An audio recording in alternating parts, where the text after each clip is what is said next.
কল্পনার বাইরে। আমি সৌদি আরবে যে মসজিদে ছিলাম, মসজিদের যিনি মুতাল্লি ছিলেন, আমি ওই মসজিদে ইমামতি শুরু করার 1.5 বছরের মাথায় উনি মারা গেলেন। লোকটা ছিলেন মোটামুটি জ্ঞানী, মোটামুটি জ্ঞানী, বয়স হয়ে গিয়েছিল এই জন্য উনি আর ইমামতি করতে পারতেন না, মোটামুটি জ্ঞানী। তো তার 6 ছেলে 2 মেয়ে, এরা সবাই দাড়ি শেভ করা, সবাই। আমাদের দেশের হানাফিরা যেমন সালাতের তেমন করে গুরুত্ব নেই, ওরা ওই রকম। এই কথা বলতে বলতে বলতে বলতে সালাত আদায় করতো, কিন্তু ওই রকম কিছু না।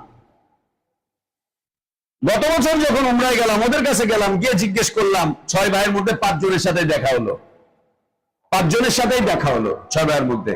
একদিন বাসায় অনুষ্ঠান আয়োজন করলো, ওরা ভাই ভাতিজা সবাইকে পরিচয় করানোর জন্য। তা আমারে বলছে যে আগামীকালকে মতো যখন তুমি আসবা, আসলে পরে আমরা আমাদের পোলাপান টোলাপান সবগুলো রাখবো, পরিচয় করা দিব। ঠিক আছে। ওদের নিজেদের ছেলে পেলে, তার ছেলে পেলে, এরা ওরা সেরা সব এসছে।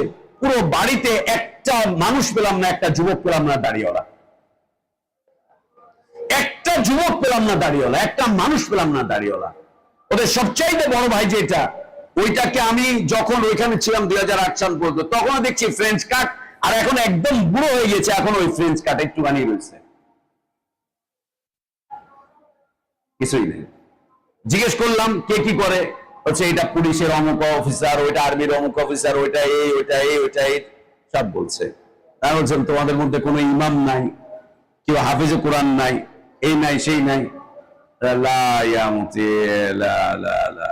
হয় নাই, করতে পারি নাই, আমরা হইল না এটা আমাদের।